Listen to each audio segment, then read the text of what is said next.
Welcome to this explainer. Okay, so you've got a VRBO booked, but something came up and now you need to cancel it. And let's be honest, your immediate next thought is probably, am I about to lose a ton of money? Well, don't stress, you're in exactly the right place. Today, we're going to walk you through how to navigate VRBO's cancellation system like a total pro, avoid those sneaky fees, and save yourself a massive headache. Look, life happens, right? Flights get delayed, plans change at the last minute, or, unexpected emergencies just pop up. It is completely normal to feel that little moment of panic when you realize you might be on the hook for hundreds or even thousands of dollars. But seriously, take a deep breath. Today, we are going to empower you with a super clear, step-by-step action plan to take control of your cancellation. We'll help you understand exactly what you're entitled to, and most importantly, how to get as much of your hard-earned money back as possible. Here is our roadmap for today. We'll be looking at 1. Understanding policies, 2. Step-by-step cancellation, 3. Refunds and fees, 4. Troubleshooting and tips, and 5. Final takeaways and disclaimer. Let's jump in. Section 1. Understanding policies. Remember, knowledge is power before you click. So Vrbo operates on 5 standard cancellation tiers.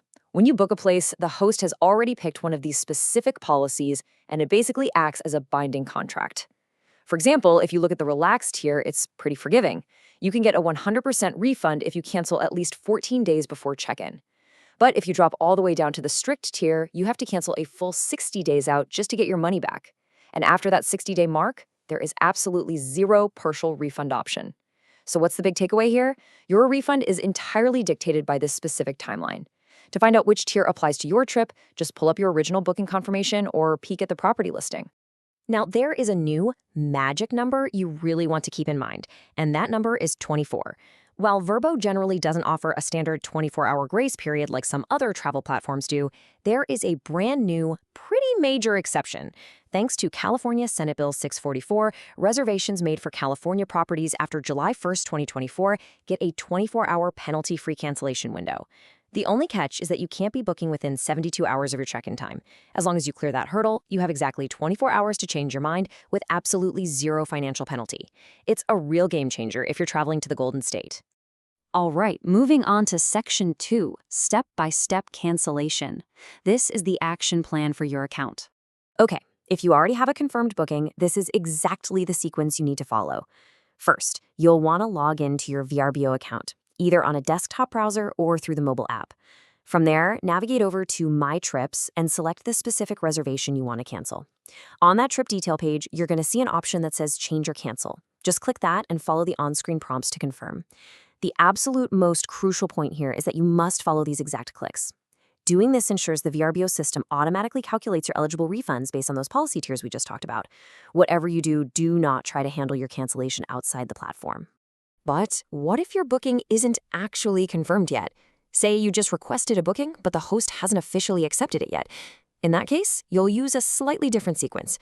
You'll still go to My Trips, but then you'll click on Help to open up the virtual agent. From there, select Cancel Booking, pick your pending trip, and just click Yes, withdraw the booking. Because the host hasn't actually accepted your request yet, withdrawing it this way means absolutely zero charges will ever hit your credit card. Easy, right? Next up is Section 3, Refunds and Fees. Where exactly does your money go? So when you pay for a Vrbo, you know you aren't just paying the base rent. You're paying for cleaning fees, taxes, damage deposits, and of course, Vrbo's service fee. Now, if you cancel in time to hit that 100% refund window, the whole shebang comes back to you, including that Vrbo service fee. However, if you miss that 100% window and you only qualify for a partial refund, Vrbo is going to keep their entire service fee to cover their platform costs. And here is a really important thing to know. The host actually has zero power to waive or reduce that Vrbo service fee. So arguing with your host about it honestly won't get you anywhere. It's completely hard-coded into the platform's system. Okay, so you've clicked Cancel. Now you're probably wondering, where's my money and when do I get it back? Well, it is incredibly reassuring to know that once your cancellation is confirmed, Vrbo's system handles these timeline steps completely automatically. The funds are routed directly back to whatever original payment method you used. So no, you don't have to wait for a physical check in the mail, it just goes right back to your card. Standard refunds usually take about 5 to 7 business days to show up on your statement. Damage deposits are a little bit different though. Those are held in escrow and typically return 7 to 14 days after your scheduled checkout date, assuming this day actually happened and the host didn't file any claims. But please, you've got to keep in mind this massive, massive exception. If you opted to purchase third-party trip protection insurance at checkout, clicking Cancel on the Vrbo dashboard will not refund your insurance premium. That is a completely separate contract with a completely separate company.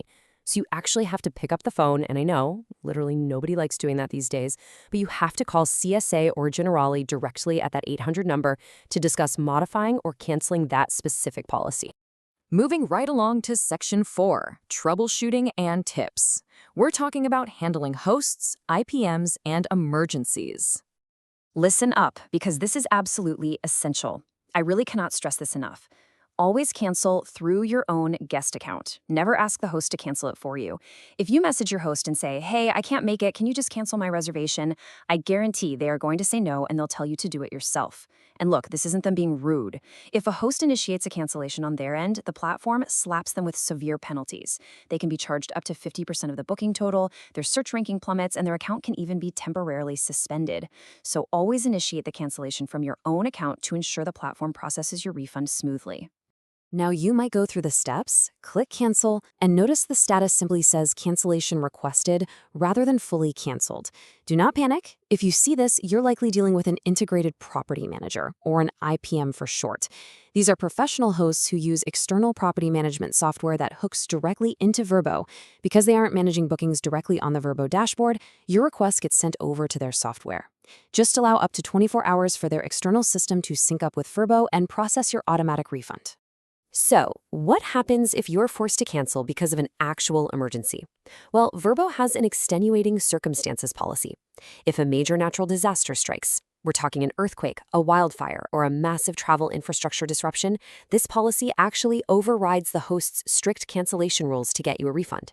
However, there's a catch. You must provide official documentation, like a government weather alert or an evacuation order. And be very aware. Routine bad weather, like a totally normal, dreary, rainy weekend at the beach, absolutely does not count. You won't get a refund for that. All right, let's wrap things up with Section 5, Final Takeaways and Disclaimer, Empowering Your Next Travel Booking. First, just a quick note here. Because platform rules, refund percentages, and local laws like that California Senate bill we talked about are continuously evolving, you should consider this explainer an amazing foundation. But you should always double-check the latest terms directly on the property listing and the official Vrbo website before you finalize any future bookings. Just a good habit to get into. By understanding exactly what you are entitled to, knowing the difference between a relaxed and a strict policy, and learning exactly how to click through the platform without relying on the host, you have officially transformed a really stressful situation into having complete control over your travel destiny. You now know how to protect your wallet and navigate the whole system with absolute confidence. So, armed with all this new knowledge, are you going to let cancellation fears hold you back, or are you ready to get out there and confidently book your next amazing stress-free getaway?